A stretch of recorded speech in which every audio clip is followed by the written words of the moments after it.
What is the Net Promoter Score?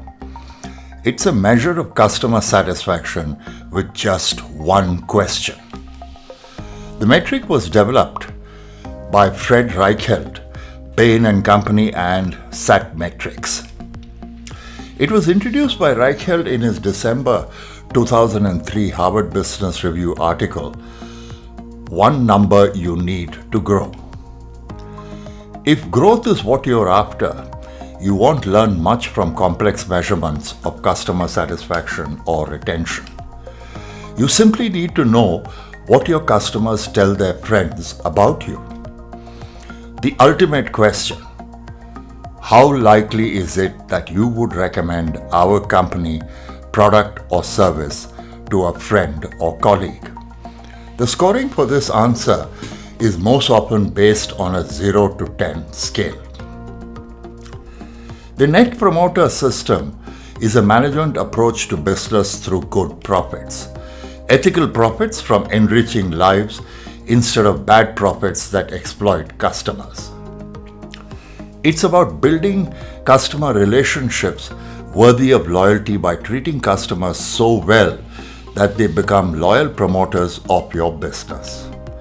It's about, in the words of Zappos' Tony, consistently wowing customers so they come back for more and tell others. To put simply, it's about happy customers talking. And for leaders, it's a leadership tool for making happiness your business model and joining a quiet revolution for building a legacy built on good profits.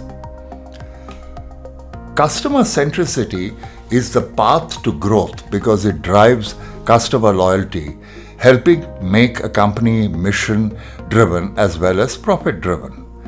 Companies know, believe in, and can recite the catechism of customer centricity. Why do we want loyal customers? Because loyal customers come back more often, buy additional products and services, refer their friends, provide valuable feedback, cost less to serve, and are less price sensitive. Bain & Company found that the loyalty effort could boost 25 to 100% profit boost by increasing retention rates by 5%. Winning results with NPS. The Net Promoter System is about driving change through strategic prioritization and operational focus on customer loyalty, creating more promoters and fewer. Based on experience of NPS adopters, there are 3 keys to NPS's success. The first is embracing the goal of customer loyalty as a mission-critical priority at CEO and board level, and understanding the economic, inspirational, and moral imperative that a focus on driving loyalty offers. Hardwiring NPS monitoring feedback into key decision processes and integrating it into operational priorities throughout the organization to create closed-loop learning and improvement. In other words, not treating it as a metric or parallel program is critical to success. Adopting NPS as a solution for driving long-term customer-centric culture change rather than a short-term program or initiative that realizing the change must touch every part of the organization. Successful implementation all share 3 key elements: systematically categorizing customers into promoters and detractors to produce a net score that monitors the quality of customer relationship and communicating this throughout the organization. Creating closed-loop learning and improvement processes to increase promoters and reduce detractors at an operational level. If your NPS score drops, investigate the source of bad business and put it right. Treating the creation of more promoters and fewer detractors as mission is critical at the board level. Developing relationship worth of loyalty is either a strategic priority or it isn't. If it isn't, NPS is not for you. What is the Net Promoter Score?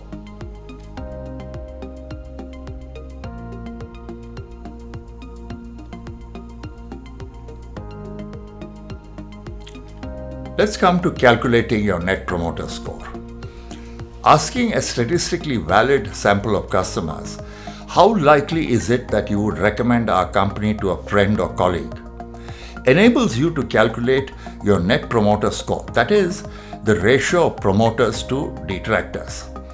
Based on their responses on a 0 to 10 rating scale, group your customers into promoters, that is 9 to 10 rating, extremely likely to recommend, passively satisfied 7 to 8 rating, and detractors 0 to 6 rating, extremely unlikely to recommend. Then subtract the percentage of detractors from the percentage of promoters.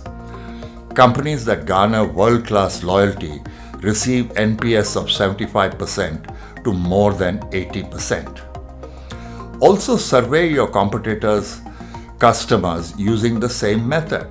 How does your company stack up against a very high bar of 75% to 80% Net Promoter Score?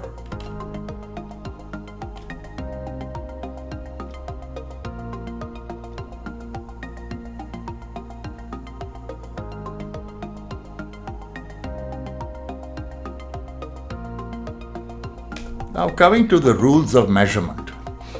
Driving growth through loyalty requires an agile loyalty monitoring system. NPS score monitoring can help. Experience shows that effective NPS score monitoring follows certain principles. The first, ask the ultimate question and very little else. Choose a scale and stick to it. Third, avoid confusion between internal scores, that is bottom up or touch point, and external scores, top down benchmark or relationship scores. Aim for high response rate from right customers. Report and discuss NPS data as frequently as financial data. Learn faster and improve accountability with more granular data. 7. Audit to ensure accuracy and freedom from bias. And finally, Principle 8. Validate that scores linked to behaviors. Now, why use NPS? It's a simple metric for everyone in your organization. It's deceptively simple for respondents. It goes beyond the classic overall satisfaction question. When someone recommends you, they risk their reputation. What is a good NPS?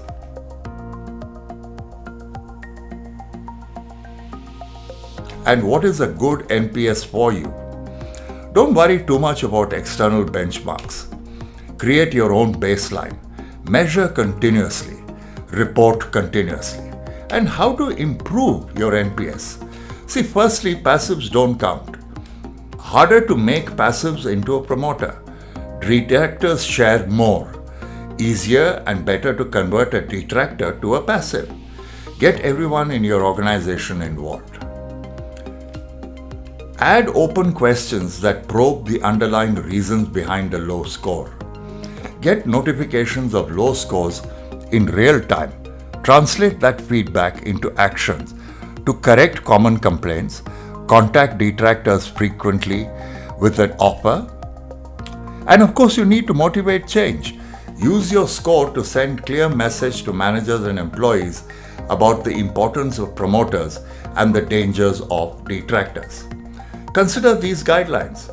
Be sure that everyone in the company knows which customers they are responsible for. Then ensure that all business functions, not just market research, own and accept the survey process and results. Make your scores transparent throughout the organization. Present employees with numbers from previous week or previous day, showing percentage and names of customers who are promoters, passively satisfied, and detractors. Then issue a managerial charge. We need more promoters and fewer detractors in order to grow. Explain dangers of detractors. If your new customer flow isn't keeping up with leaks in your customer bucket, marketing costs will mount and cash flow decline. Create a sense of urgency by tying rewards to score improvement, giving your customers, in a sense, veto power over raises and promotions. Close loop with customers. Closing the loop at the front line involves monitoring customer experience with NPS and then following up with as many detractors as possible, ideally within 24 hours of the experience. Insights and learnings from this ongoing exercise are then pooled and shared with frontline staff and used to inform decisions. Closing the loop for mid-level managers requires using NPS feedback to create products, services, and processes designed to attract and retain high-value customers. Closing the loop for senior managers involves setting up a forum of senior teams to talk with customers and setting NPS targets as strategic object for business units. However, there are some key challenges too. Dealing with legacy systems not built with customer centricity and prioritization of customer loyalty in mind. Overcoming internal and external resistance from those with vested interests and ensuring score reliability.